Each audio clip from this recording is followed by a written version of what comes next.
دو شخص گناه یا زنا میکنند. یکی از آنها پیش خداوند توبه کند. خداوند اگر بخشد در این حالت گناه شخص دوم بخشیده می شود یا نه؟ اگر دو آدم یک جا هر گناهی را که کردند، هر معصیتی را که انجام دادند، اگر یکیش توبه کرد همون گناه یکیش بخشیده می شود. برای هر یک نفر بین من از جانب یک کس دیگر عبادت کنم، عبادت من قبول نمی شود. از جانب یک آدم دیگر اگر توبه کنم، این توبه مرا خداوند قبول نمی کند. هر یک انسان باید از جانب خودش توبه کند. هر یک انسان از جانب خودش باید عبادت کند. برای همین این نفرهایی که دو کسی که مبتلای گناه شدند، هر کدامشون باید علاهیده توبه به سوی الله کنند. اگر شما از ریختن موی سر یا اینکه از بریشی، از لاغری، بیشتیایی بودن، از وزن نالازمه، پرستاتیت، درد دل، درد گرده، درد معده و یا اینکه خونو گرفتگی روده ها اذیت میکشید، پس با این رقم های در روی اکران بوده زنگ زنید. کمی از بیماری خود معلومات دهید. داروی های گیاهی لازمه را به شما شرکت شفافرما توصیه میدهد. انا برای همون پیدا شدن گو یکم ان یکون الله و رسوله احب الیه مما سواهما. یکم گفتن الله و رسول او را در مد اولین درجه محبت بر اینها باشد. بعداً شما هر نفری را و هر چیزی را که دوست می‌دارید او را در جای دوم بگذارید. دوم و ان یحب المرء لا یحبه الا لله. برای پیدا شدن لذت و شیرینی ایمان دوم چیزی که لازم بوده است، پیامبر نازنین ما گفت که این است که کسی را دوست می‌داری فقط برای الله دوستش بدار، فقط خاص به خاطر خدا دوستش بدار. برادران عزیز، حقیقتا دوست داشتن به خاطر خدا این بسیار یک دوستی بردوامه. این دوستی هست که با مال تو، با وظیفه تو بین بر گویم هیچ یک جهتی تو نظری ندارد. این دوست بسیار دوست خالص می شود، بسیار دوست بی‌ضرر می شود. از این لحاظ میگه کسی را اگر تو دوست می‌داری به خاطر خدا دوست بدار. اگر در بین دوستی تو مبادای اگر چیزی از دنیا پیدا شد، تو حلاوت یا شیرینی یا لذت ایمان نمیابی. دوست بدار کسی را دوست می‌داری از برای خدا. یک نکته نازک هم در اینجا هست که بین اولا کو پیامبر حضرت معاذ بن ابن جبل چی اینی احبک، حضرت خودش میگو کسی را دوست می‌داشت، میگو که ای فلانی، مثل حضرت معاذ گو من تو را دوست می‌دارم، من تو را دوست می‌دارم. پس سنت همینه، کسی را دوست می‌داری بگو که من تو را دوست می‌دارم. برادر عزیز، به خاطر قد و قامتت نه، به خاطر بچه فلانی و فی نه، به خاطر که تو در فلان کرسی نه، به خاطر که مرا مقصد مبلغ میتی یا که من حسابی تو نان و آب میخورم یا که تو پول داری، به این خاطر نه، به خاطر خدا دوستت میدارم. وقتی آدم یک کس اعلان میکنه که به خاطر خدا دوستت میدارم، این آدم برادر عزیز همیشه در نسبت او یک باوری بسیار کلانی را پیدا میکند. یعنی همیشه در گوشه خاطرش این میگذرد که من نفر دارم که یک روز پستی و سختیم که آمد با او من تکیه میکنم.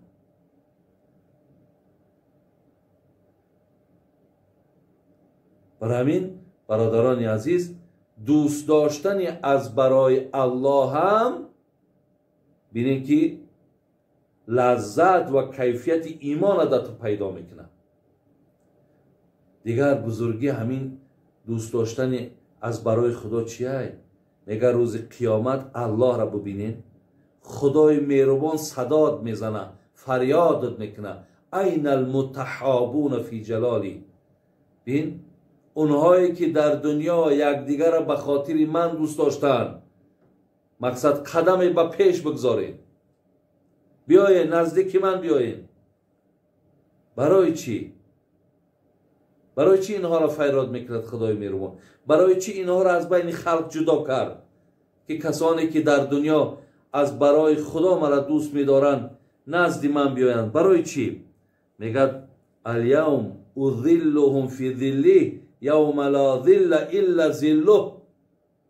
او روز قیامت که بسیار روز دشوار است، بسیار حرارت گرمیش دیگر او را درجهش هیچ کس نمی‌داند، مشکلات های او روز هیچ کس نمی‌داند. گو بیارین اینها را در زیر سایه عرش من جای کنین تا اینها از این مشکلات، از این سختی ها اینا احساس نکنن. لهم منابر من نور، اینها را مقصد آورده راستا نمانین، برای اینها منبرها بسازین ای نور. اول منبری چوب هست، منبری آهنی هست، لیکن منبری از نور برادر عزیز هیچ کس تصور کردن نمیتونه. منبرهای از نور بسازید، اینها را بیارید در بالای منبر بشنونید. اینا نفرای بودن در دنیا یکدیگر را به خاطر من دوست می‌داشتن.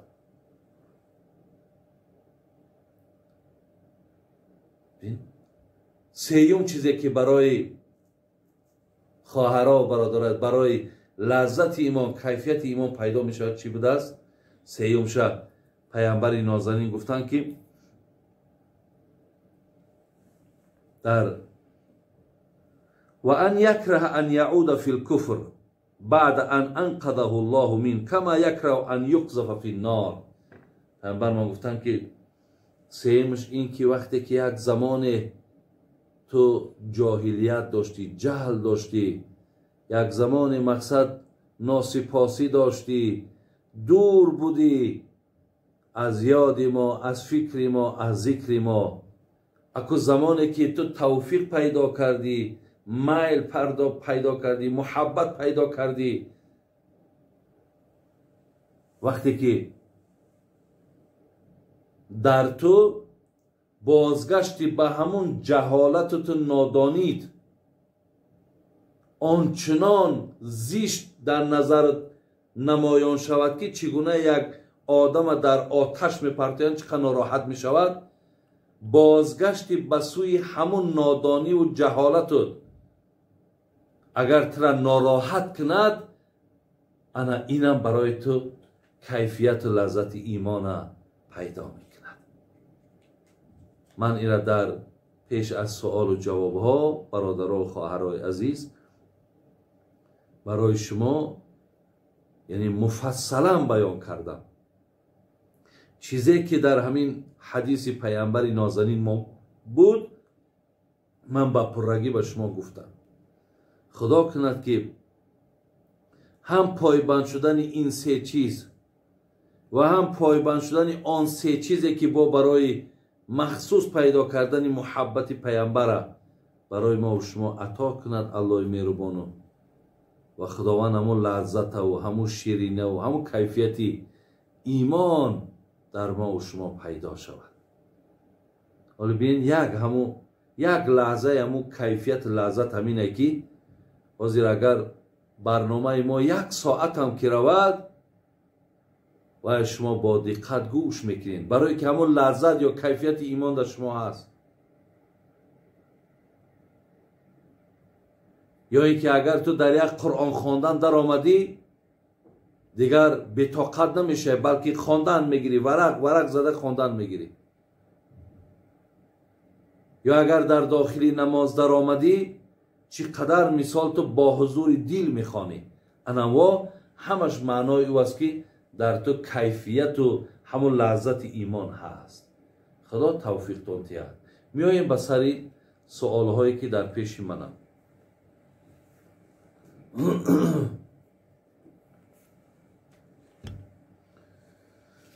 خب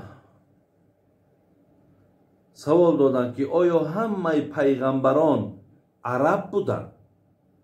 برادران عزیز و گرامی، ما اولا عدد پیغمبرها را نمیدانیم، زیرا قرآن میگوید که ما بعضی از پیغمبرها را برای شما نامهاشون گفتیم، از حیات اونها آگاهتون کردیم، ولی بعضی از اونها را ما با شما قصه نکردیم.